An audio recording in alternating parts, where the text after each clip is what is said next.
आ जाए बच्चों, की हाल से सब बढ़िया है। एक्सरसाइज मतलब क्लास नंबर 27। और आज फिर मैंने थीम, टोन, सेंट्रल आइडिया और कुछ ऐसी बातें पूछने जा रहा हूँ मैं। ये ना 2023 के एग्ज़ाम पेपर जो हुए हैं अभी पीछे, उसमें आए हुए क्वेश्चंस हैं। ऑब्वियसली साफ तौर पे फिर कंफर्म है कि आपके पेपर में भी आ सकते हैं। तो कहीं ऐसा ना हो कि पैसेज बहुत अच्छे तरीके से सीख लिए, टोन, थीम, सेंट्रल आइडिया ये आप पहचान नहीं पाए तो सारे जो मेहनत की आपने वो ख़राब हो गई। इसीलिए बोलते हैं smart work as well as hard work is key to success. सिर्फ हार्ड वर्क, अब मेहनत, सिर्फ हार्ड वर्क जिसे मेहनत बोलते हैं, अब सफलता की गारंटी नहीं है। अब काफ़ी लोग एक दूसरे से मोटिवेट हो करके, इंस्पिरेशन ले करके मेहनत करना सीख गए, लेकिन मेहनत करना काफ़ी सीख गए, उसके साथ में स्मार्ट वर्क नहीं लगा पाए हैं। अभी जो लगा रहा वो निकलता जा रहा। तो मेहनत करने वाले कम थे, पहले मेहनत से काम चल जाता था। मेहनत करने वाले लोग ज़्यादा हो गए, अब स्मार्ट वर्क भी आपको साथ में लगाना पड़ेगा। जब इन दोनों को भी लोग आजमा लेंगे तो फिर तीसरी चीज़ आएगी कोई सी, फिर वो टेक्नोलॉजी के हिसाब से स्मार्टनेस हो सकती है, एआई का यूज़ हो सकता है। तो दुनिया से हटकर, लोगों से हटकर कुछ एक्स्ट्रा आपको अपने अंदर क्वालिटीज़ रखनी होंगी, तभी लोग आपको अलग पहचान देंगे, अलग से नौकरी देंगे, दूसरों से अलग निकलोगे। क्लास नंबर 27 है और पैसेज नंबर पहला, जिसके लिए मैं सिर्फ 2 मिनट रुका हुआ हूँ। जानबूझ करके आप वीडियो पॉज करके भी देख सकते हैं। फिलहाल मैं रुक गया अभी।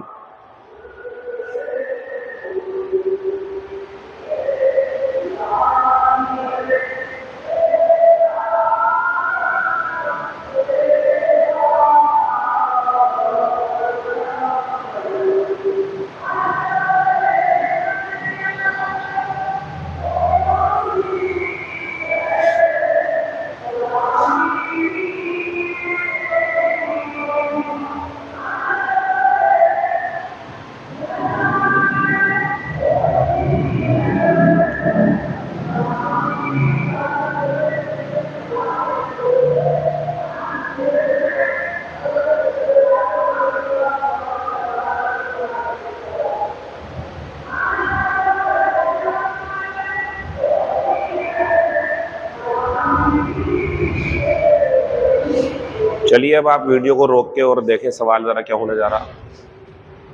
Read the given passage and answer the questions that follow. मतलब जो नीचे दिए गए हैं उनके आंसर दो। Climate policy must now put health at the centre. यहाँ तक रुक सकते हैं आप, हिंदी बना सकते हैं यहाँ पे रुक के। तो जलवायु नीति जो है उनका जो पूरा ध्यान है, जो उनका केंद्र होना चाहिए वो स्वास्थ्य होना चाहिए।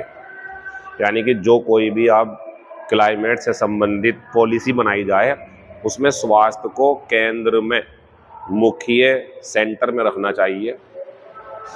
And promote climate change mitigation policies, और जलवायु परिवर्तन को कम करने वाली नीतियाँ प्रमोट की जाएं, बढ़ाई जाएं। That bring health benefits simultaneously, जो साथ ही साथ स्वास्थ्य संबंधी लाभ भी पहुंचाती है। Health focused climate policy would help bring about a planet. जब स्वास्थ्य को फोकस करके जलवायु नीति बनाई जाएंगी तो ये एक ऐसा प्लेनेट बना देंगी, एक ऐसे प्लेनेट का निर्माण कर देंगी दैट हैज़ क्लीनर एयर, जिसपे हवा साफ होगी। More abundant and safer fresh water, पर्याप्त मात्रा में और साफ पानी होगा, भोजन होगा। More effective and fair health and social protection systems, और असरकारी, ज़्यादा बेहतर स्वास्थ्य और सामाजिक बचाव सिस्टम्स मौजूद होंगे। एंड एज अ रिजल्ट, और परिणाम स्वरूप हेल्दियर पीपल, और जब ये सब चीज़ें बढ़िया होंगी तो इसके परिणाम स्वरूप लोग भी ज़्यादा हेल्दी होंगे। बात आती है अब ये प्लेनेट नया बनेगा क्या? नहीं, इसी प्लेनेट को बोल रहा है। ये प्लेनेट ऐसा हो जाएगा कि यहाँ पर साफ पानी, भोजन, और अन्य प्रोटेक्शन सिस्टम रहेंगे तो इसके परिणाम स्वरूप लोगों का स्वास्थ्य भी बेहतर हो जाएगा। Investment in clean energy will yield. देखो यील्ड का मतलब यहाँ पे जो है ना, अगर किसी पेड़ पर या किसी फैक्ट्री में पैदावार हो रही हो तो यील्ड आ जाता है वहाँ पे कोई परिणाम देने के लिए। तो बता रहे हैं अगर क्लीन एनर्जी में, क्लीन एनर्जी से मतलब ये है वो एनर्जी के स्रोत जिनसे प्रदूषण कम होता, तो investment in clean energy will yield health gains. तो अगर आप क्लीन एनर्जी में इन्वेस्टमेंट करते हो तो ये जो है स्वास्थ्य लाभ प्रदान करेगा। That repay those investments twice over, जो तुम्हें बदले में दोगुना फायदा पहुंचाएंगे। जाहिर सी बात है बच्चों, हम खूब मेहनत करते हैं, काफ़ी घंटे पढ़ाई करते हैं। मेरा ऐसा मानना है, आप लोगों के लिए राय है मेरी, थोड़ा सा अगर हम अपनी सेहत पे भी ध्यान दें तो ऐसा हो सकता है कि हमारी सैलरी आगे चल के ग्रेड डी ग्रेड सी जो भी 40, 90, 60, 70 बने, तो उसमें अगर हम स्वस्थ रहेंगे तो हम एंजॉय कर सकते हैं। सारा पैसा हमारे अपने खुद के काम में आएगा, अस्पताल में नहीं जाना पड़ेगा, बहुत सारी बीमारियों से दूर रहोगे, अच्छा फील करोगे, जो भी कपड़ा पहनोगे वो भी अच्छा लगेगा। तो मेक अ हैबिट, एक आदत बनाओ आप कि मैं 24 घंटों में से अपना कम से कम, फिलहाल अभी टाइम कम है तो आधा घंटा या हो सके तो 1 घंटा, इवन 15 मिनट भी अगर मिलें तो आप योगा या हल्का फुल्का व्यायाम, वॉक पर जाना दोस्तों के साथ में खाना खा करके, गर्ल्स हैं तो गर्ल्स ग्रुप में किसी सेफ प्लेस पर जो आपको लगता है कि यहाँ से यहाँ तक सेफ है वहाँ टहल सकती हैं, लड़के टहल सकते हैं। सुबह में जल्दी उठना या देर से भी उठते हैं तो रूटीन अच्छी होनी चाहिए आपकी। पानी ज़्यादा से ज़्यादा पीना चाहिए, सर्दी के मौसम में थोड़ा गुनगुना पानी पीना चाहिए। शहद का इस्तेमाल करो, देसी शहद हनी होता है। आप और भी बहुत सारी चीज़ें इस्तेमाल करें और सेहत का खास ख्याल रखें आप। एक बच्चा 24 घंटे ही अपनी पढ़ाई वगैरह के बारे में सोचता है, कामयाब हो गया ठीक है, मान लेते हैं ग्रेड सी पे है। एक लड़का अभी से सेहत का ख्याल रखता है, ग्रेड डी में गया, अब ग्रेड सी वाला पहुंचते, मैं ये नहीं कह रहा ग्रेड सी वाले बीमार हो जाते हैं, मैं कह रहा हूँ ऐसी मेहनत करी बहुत ज़्यादा कि शरीर का ध्यान ही नहीं दिया और बीमार पड़ गया। और एक ग्रेड डी वाला सेहत का ख्याल रखते हुए बहुत अच्छी तरीके से अपने आप को स्वस्थ, हैंडसम, बालों का ध्यान, बॉडी का ध्यान, अपनी द होल बॉडी, पूरे शरीर का ध्यान रखा, वो ग्रेड डी पे है। मेरी नज़र में ये ज़्यादा, मतलब अपने अपनी सोचे, ये ज़्यादा बढ़िया उसकी तुलना में अगर वो बीमारी पर गया हो तो बीमार रहने से बचे, अपने इम्यून सिस्टम को स्ट्रॉन्ग करें। यूट्यूब पर अच्छे तरीके से वीडियो देखें किस तरीके से इम्यून सिस्टम स्ट्रॉन्ग होते हैं, स्वस्थ रहते हैं, कौन सा व्यायाम ज़रूरी है, कौन से पार्ट्स के लिए कौन सा व्यायाम ज़रूरी होता है, दिमाग के लिए कौन सा है, या अन्य कोई भी आपको अपने ऑर्गन्स शरीर के स्ट्रॉन्ग करने हैं। सबके लिए आपका शरीर ही आपकी पहचान है, आपका शरीर ही ये सारे सुख भोगेगा जो दुनिया में आपको मिलेंगे। अब जब शरीर ही बेकार हो जाएगा तो फिर मज़ा नहीं आएगा। इसलिए मैं बोला क्योंकि स्वास्थ्य के बारे में बात चल रही है। फिर हम आगे बढ़ेंगे। देयर आर प्रोवन, एक चीज़ मैं आपको दिखाऊं, ये एडजेक्टिव है तभी तो ये प्रोवन है, पास्ट पार्टिसिपल। अगर ये थर्ड फॉर्म होती तो प्रूव्ड होती, तो किसी जगह ऐसा लगे ना आपको कि नाउन है और नाउन से पहले प्रूव्ड और प्रोवन का विकल्प है, प्रोवन लेना, क्योंकि प्रूव्ड थर्ड फॉर्म होती, ये एडजेक्टिव का काम करती है। अभी जो इंटरवेंशंस होती है ना बच्चों, ये होता है किसी काम में हिस्सेदारी लेना, उसमें हाथ डालना। जैसे बच्चों 2 लोग लड़ रहे हैं तो अगर आप उनके बीच में बीच बचाव करते हो तो इंटरवीन कर रहे हो आप, तो ये गलत काम नहीं होता, ये इंटरफेयर नहीं है, ये अच्छा है, मतलब अच्छे मीनिंग में है, ये तो बता रहा है। देयर आर प्रोवन इंटरवेंशंस, बिल्कुल कई सारे सिद्ध हो चुके ऐसे हस्तक्षेप हैं जो इस लायक रहे हैं कि to reduce emissions of short lived climate pollutants, जो छोटे या कम समय तक जलवायु को प्रदूषित करने वाले तत्व हैं, पोल्यूटेंट होते हैं जो प्रदूषण फैलाते हैं, वो कम हो गए हैं। ऐसी कुछ बातें सिद्ध हो गई हैं कि अगर तरीका अपनाया जाए तो जो थोड़े समय के लिए जलवायु को प्रभावित करते हैं वो ख़त्म हो जाएंगे, एकदम से बनेंगे नहीं वो पोल्यूटेंट। फॉर इंस्टेंस, उदाहरण के लिए, applying higher standards for vehicle emissions, यानी कि वाहन से उत्सर्जित होने वाले धुएं के लिए अगर स्टैंडर्ड बढ़िया कर लें, आप बढ़िया स्टैंडर्ड की कारें बनाएं तो वहाँ से फ़ायदा मिलेगा, प्रदूषण कम होगा। Which have been calculated to save approximately 24 million lives per year. ये बोल रहे हैं जिसमें गुणा भाग करके देखा गया है, कैलकुलेशन करी गई है कि लगभग 24 मिलियन जानें बचाई जा सकती हैं हर साल अगर पॉल्यूशन व्हीकल के द्वारा होने वाले पर लगाम कस दी जाए। थ्रू इम्प्रूव्ड एयर क्वालिटी, वायु की गुणवत्ता सुधार करके, एंड रिड्यूस ग्लोबल वार्मिंग, और ग्लोबल वार्मिंग पृथ्वी का जो गर्म होना है इसको कम करके लगभग 0.5 डिग्री सी 2050 तक आप 24 मिलियन लोगों को बचा सकते हैं और एयर क्वालिटी बढ़िया हो जाएगी। 2050 तक की लक्ष्य अगर कर लेंगे आप तो इतनी जानें बच जाएंगी। The cost of renewable sources of energy, अगर एनर्जी के सोर्स रिन्यूएबल हैं तो अच्छा होता है, तो इसकी कीमत हैज़ डिक्रीज सिग्निफिकेंटली, ये तारीफ है यहाँ पे। तो ये बोल रहे हैं जो एनर्जी के रिन्यूएबल सोर्सेज हैं ये काफ़ी हद तक कम हो गए हैं पिछले कुछ सालों में। And solar energy is now cheaper, और अब जो सूर्य से बनने वाली एनर्जी है वो ज़्यादा सस्ती है कोयले और गैस की तुलना में। कई बड़े बड़े देशों में, अमेरिका, जापान, चाइना में, यहाँ पे। तो हमारा ये पैसेज पूरा हो गया, पूरा पैसेज पढ़ा हमने। अब आते हैं हम what is the antonym for the word intervention. तो इंटरवेंशन तो मैंने बता दिया आपको, हस्तक्षेप करना, शामिल होना उसमें। एंटोनिम तो नॉन इन्वॉल्वमेंट बनेगा, क्योंकि ये जो है ये इन्वॉल्वमेंट का सिनोनिम है। इंटरवेंशन उसमें शामिल होना नहीं था, मैं बताया बीच में पढ़ना, तो इसका एंटोनिम तीसरा बनेगा। स्पेसिफिक होता खास, स्पेशल, पार्टिकुलर किसी चीज़ के लिए। एविडेंस सबूत होते हैं, प्रूफ, डाटा आंकड़े होते हैं। फिर आगे चलेंगे, what is the antonym for the word promote. ये सबसे पहली लाइन में देखो, promote climate change, mitigation policies. पूरी बात सुना करो, जलवायु परिवर्तन से संबंधित पॉलिसीज जो इसे कम करेंगी उसे प्रमोट करो। प्रमोट का मतलब बढ़ाओ, बढ़ावा दो। तो बच्चों एंटोनिम तो इसका ऑब्स्ट्रक्ट बनेगा, बाधा डाल दो, मत होने दो।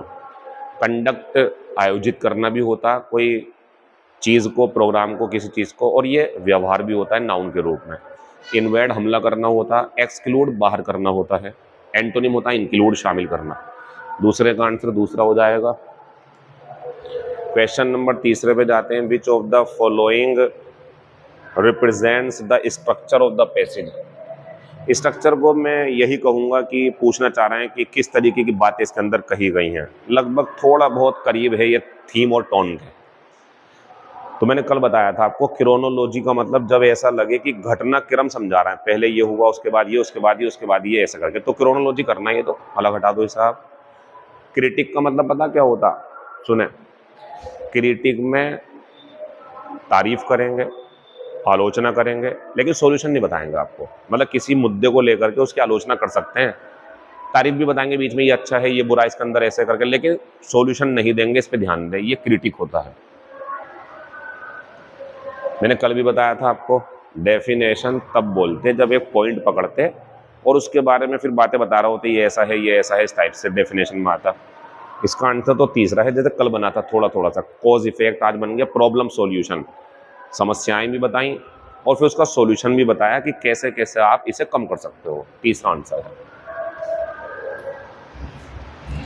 फिर जाएंगे 4 नंबर पे, which of the following most accurately states the central idea. ये बोल रहे हैं निम्नलिखित में से कौन सा ऐसा शब्द है जो इस पैसेज के मुख्य बिंदु को दर्शाता है।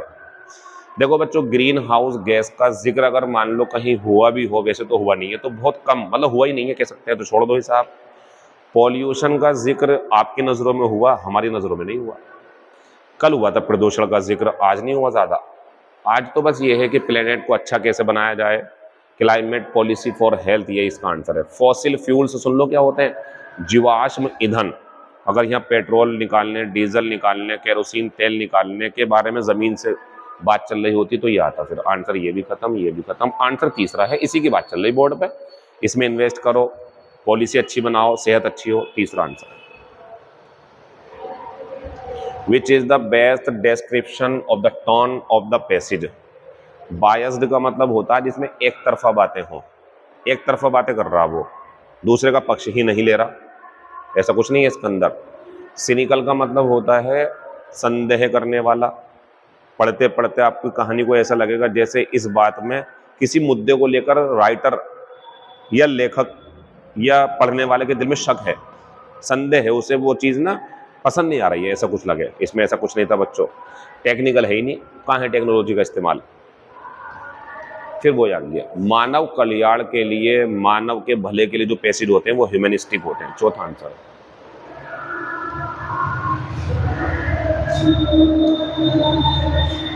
अब मैं गया 6 नंबर पे, to have brush with, idiom है ये, to have brush with, answer लगाओ आप। इसका मतलब होता है हल्की सी भिड़ंत हो जाना, मुठभेड़ हो जाना, लड़ाई हो जाना, आंसर रहेगा चौथा, नोट कर लेना इसे। To have brush with someone, to have a slight encounter, ठीक है ना, लड़ाई हो जाना किसी से। आंसर 6 का चौथा हो जाएगा।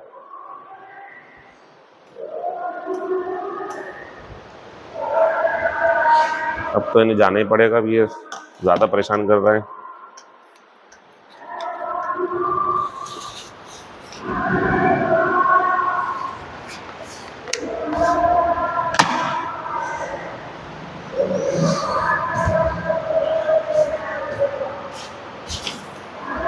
तो आंसर कौन सा हो जाएगा, चौथा। फिर 7वें नंबर पे है ही ट्राइड टू कैजॉल, लुभाना होता है ये, बहलाना फुसलाना, इसका पूछ रहे हैं सिनोनिम, आंसर बना देंगे दूसरा। एनज्वाइन का मतलब ज्वाइन करना किसी चीज को, रिजॉइस का मतलब होता है खुशी मनाना, इसका एंटोनिम बहुत बढ़िया बच्चों, लेमेंट, पेपर में कई बार पूछ लिया गया, ध्यान रखना इसका। तो रिजॉइस होता है खुशी मनाना, लेमेंट अफसोस जताना, इंस्पायर प्रेरित करना। मेरा आंसर दूसरा हो गया, एक मीनिंग सुन लो। He tried to cajole her, उसने, लड़के ने उस लड़की को फंसाने की कोशिश करी, मतलब आकर्षित करने की, but it was in vain, लेकिन बेकार गया, भाव नहीं दिया उसने उसे, मतलब उसकी तरफ वो आकर्षित नहीं हुई। 7 का आंसर दूसरा है। Select the most appropriate antonym of the given word, hospitality, Hindi होती मेहमान नवाजी, लोगों का सत्कार करना, स्वागत करना। बच्चों मुझसे एंटोनिम पूछा तो मैं तो कॉल्डनेस लगाऊंगा, ये होता है बेरुखापन, उसमें बहुत अच्छे तरीके से ट्रीटमेंट देते हैं मेहमानों को। इसमें कॉल्ड शोल्डर नहीं सुना आपने, गिव ए कॉल्ड शोल्डर, मेहमानों के साथ अच्छे से व्यवहार ना करना। कंप्लेंट, शिकायत होती है ना बच्चों, देखो मतलब ठीक है लेकिन आंसर नहीं है, कॉल्डनेस लगाएंगे। कॉर्डियलिटी इसका सिनोनिम है, यू आर कॉर्डियली इन्वाइटेड, गर्मजोशी से, बड़े दिल से आपका स्वागत है, तो ये सिनोनिम बन जाएगा। रेथफुल होता है एंग्री, गुस्से से भरा, आंसर जो है हमारा वो कॉल्डनेस हो जाएगा। This is the sort of music, ये इस तरीके का म्यूजिक है, विच, बढ़िया सब बढ़िया, this is the sort of music, ये इस तरीके का म्यूजिक है, विच आई सेल्डम। बच्चों सेल्डम और एवर नहीं होता, सेल्डम और नेवर होता, या फिर होता तो ऐसे होता, या फिर होता तो ऐसे होता, सेल्डम इफ एवर। तो ध्यान रखें, सेल्डम और नेवर होता या सेल्डम इफ एवर होता। चैप्टर रहा होगा अगर आपके टीचर ने पढ़ाया हो या मेरे पास आपने पढ़ा हो, एडवर्ब का कंप्लीट चैप्टर है, वहाँ करवाते हैं हम, ये तो नेवर कर दो। तो इस तरीके का म्यूजिक है जिसे मैं बहुत कम सुनता हूँ या सुनता ही नहीं हूँ। Neither of the two candidates who had applied for admission to the industrial engineering course were eligible for scholarship. Neither दो के लिए आता, बहुत बढ़िया है। अगर यहाँ पे नन होता ना बच्चों, नन तो काटना पड़ता आपको, क्योंकि नेदर दो के लिए, नन दो से ज़्यादा के लिए, ऐसी एदर दो के लिए, एनीवन दो से ज़्यादा के लिए। तो नेदर का यूज़ बहुत बढ़िया कर रखा है इन्होंने। और ये टू कैंडिडेट्स बहुत बढ़िया है, और जब कैंडिडेट्स हैं पीछे तो हु बहुत बढ़िया है। तो ये बता रहे हैं दोनों कैंडिडेट में से एक भी नहीं था स्कॉलरशिप के लायक, और वो कौन थे, जिन्होंने एडमिशन लेने के लिए अप्लाई किया था उनमें से एक भी स्कॉलरशिप के लायक नहीं था, एक भी नहीं था उनमें से, वाज, क्योंकि नेदर ऑफ के बाद नाउन प्लूरल लेकिन हेल्पिंग ऑफ सिंगुलर आती है, बाकी सब सही था। बी कंटेंट, कंटेंट को आप क्या समझ रहे हो, सिनोनिम है सेटिस्फाइड का, तो यहाँ तो सारे का सारा सॉल्यूशन ही मिल गया। सेटिस्फाइड के साथ विद आती है तो कंटेंट के साथ भी विद आती है, मीनिंग संतुष्ट रहो उस चीज़ से जो तुम्हारे पास है, ज़्यादा लालच ना करो चीज़ों का, आगे बढ़ने की कोशिश करें लेकिन हसद न लगे दिल में अपने, किसी का बुरा ना चाहें, आगे बढ़ने की सोच सकते हैं लेकिन ज़्यादा आप उथल पुथल ना मचाएं अपनी लाइफ में, आराम आराम से स्लोली चलो, आप सब बढ़िया हो जाएगा। तो बी सेटिस्फाइड कह दो या बी कंटेंट, एडजेक्टिव है content, with what you have, जो चीज़ तुम्हारे पास है उससे संतुष्ट रहो। टिक, राइट और रॉन्ग। ग्रीवेंस बढ़िया था बच्चों,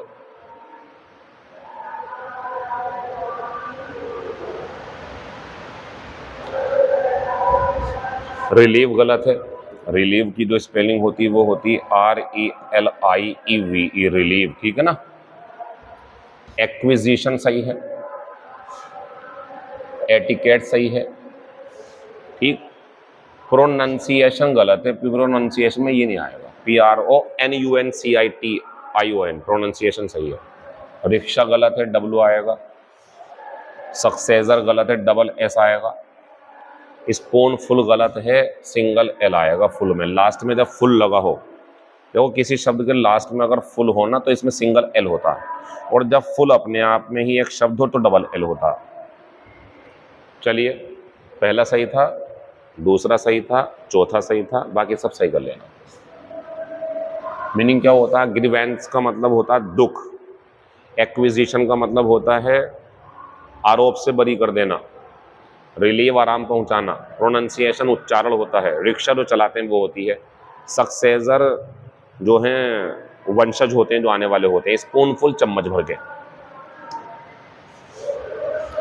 find out the correct sentence, ये तो मैं नहीं छोड़ूंगा क्योंकि इसमें मेरी वर्ड पावर चेक हो रही है और ये पेपर में बहुत इंपॉर्टेंट बनता जा रहा। Her hand writing is simply, बच्चों किसी की हैंड राइटिंग लायक होती है या इलेजिबल होती है, शब्द का गलत इस्तेमाल था, तो ये बता रहे हैं उसकी राइटिंग बिल्कुल ही साफ तौर पे अपठनीय है और मैं मुश्किल से ही समझ सकता हूँ उसने क्या लिखा है। सेपरेट द योक, ये योक ना हल होता है जो बैल को जोड़ने के काम आता है किसी कृषि संबंधित यंत्र से। हमें यहाँ करना था योक, L वाला। ये होती है अंडे की पीली जर्दी, तो इसकी तो बात चल रही है, अंडे की सफ़ेद और पीली जर्दी अलग कर दो, तो ये गलत बात थी, ये होगा यहाँ पे, ये वर्ड पावर चल रहा है बच्चों, और ये कंपटीशन में बहुत इंपॉर्टेंट बनती जा रही है आजकल, तभी तो पूरी बुक लॉन्च कर दी हमने इसके ऊपर। ही क्लेम्स डिसेंट, ये आंसर है। डिसेंट का मतलब यहाँ पे वंशज है, तो वो बताता है कि वो एक एरिस्टोक्रेटिक मतलब कि कुलीन वर्ग, उच्च वर्ग के परिवार से संबंध रखता वंशज है उसका, वो बढ़िया आंसर है, यही आंसर है इसका।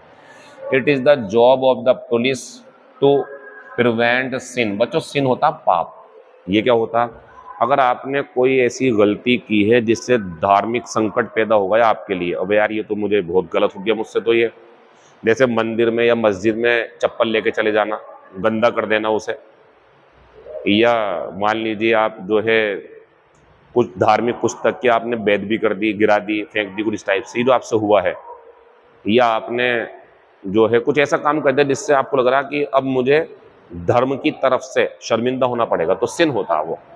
लेकिन जो पुलिस होती है ना बच्चों, it is the job of the police, police का काम है ये रोकना होता, पुलिस का काम क्राइम रोकना होता।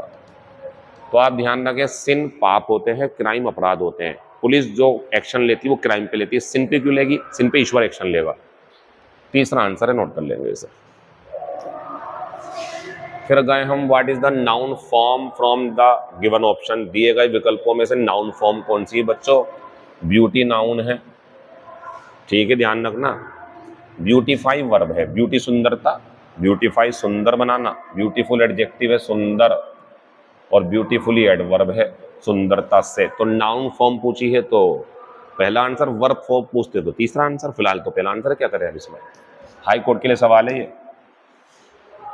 Match the pairs, high court के लिए। कंगारूज पूछना है इनमें से क्या होता, तो ध्यान रखें कंगारूज जो होता वो मैर्सुपियल होता, ऐसे जानवर जो अपने बच्चों को अपने प्राकृतिक थैले में रखते हैं, अपने आगे पेट के आगे रख लेते हैं, जेब में पॉकेट होती है उनकी एक, ऐसा बोलते हैं जानवर को मैर्सूपियल। तो बच्चों कंगारू में होती है इक्वालिटी। काउज गाय जो है वो बच्चे को जन्म देती है या अंडा देती है फिर बच्चा होता है? नहीं, बच्चे को जन्म देती है। तो डायरेक्ट बच्चे को जन्म जो देते हैं वो होते हैं विविपेरस। फिर आते हैं बर्ड्स, जो चिड़िया होती हैं, चिड़िया अंडे देती हैं फिर उसमें से बच्चे निकलते हैं, तो अंडा ओ, जो अंडा दें फिर बच्चा दें उसमें से, तो वो ओविपेरस होते हैं। छिपकली भी आती है इसमें, मछली भी आती है काफ़ी सारी। और आउल्स, उल्लू जो है ये रात में निकलता, तो ये नॉकटर्नल हो गया, तो इसके लिए लगा देंगे हम डी। तो इस तरीके से ए के आगे 4 ये रहा, बी के आगे 2 और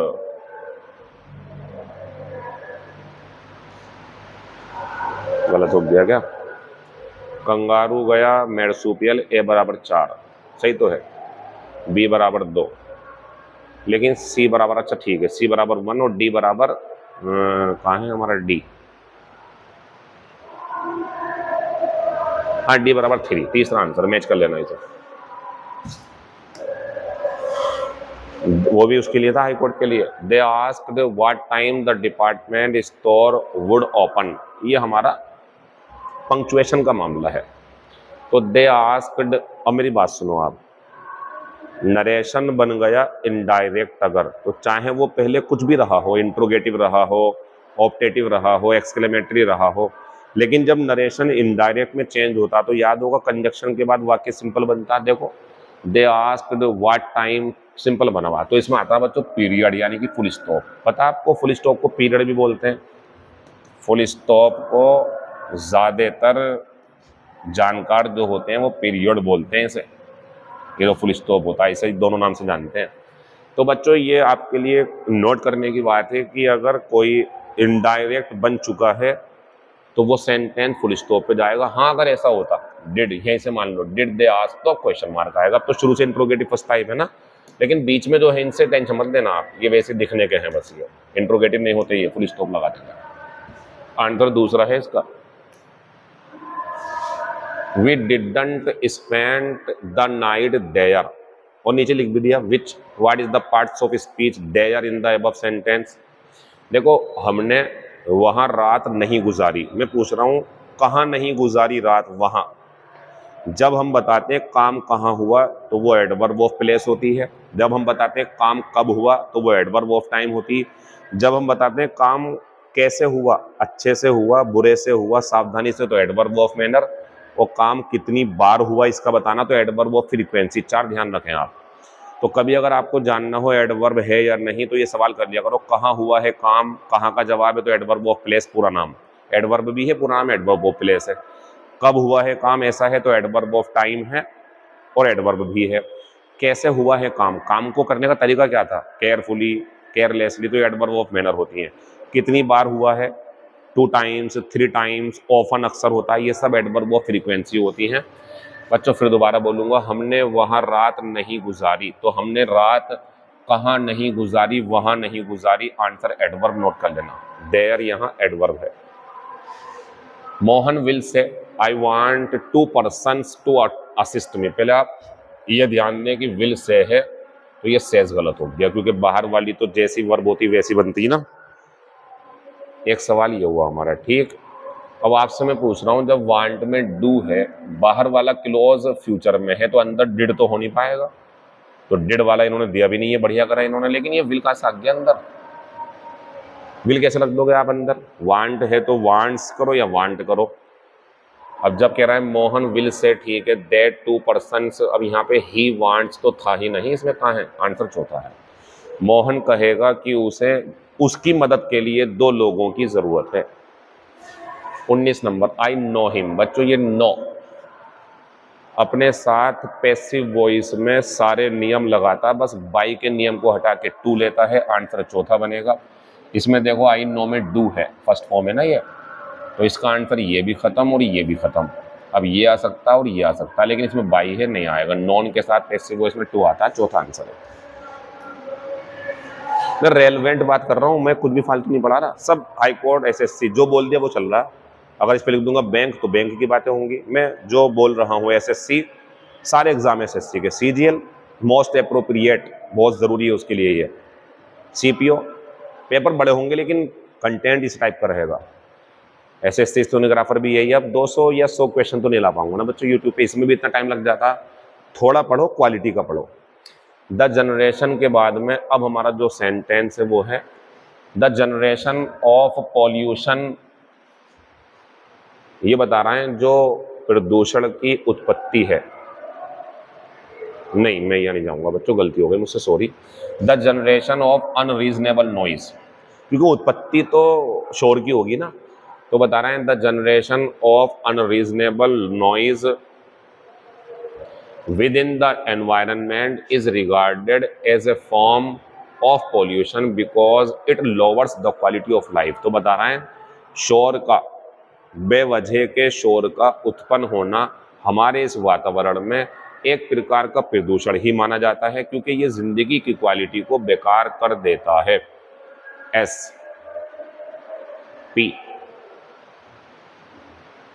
SPRQ आंसर तीसरा है इसका।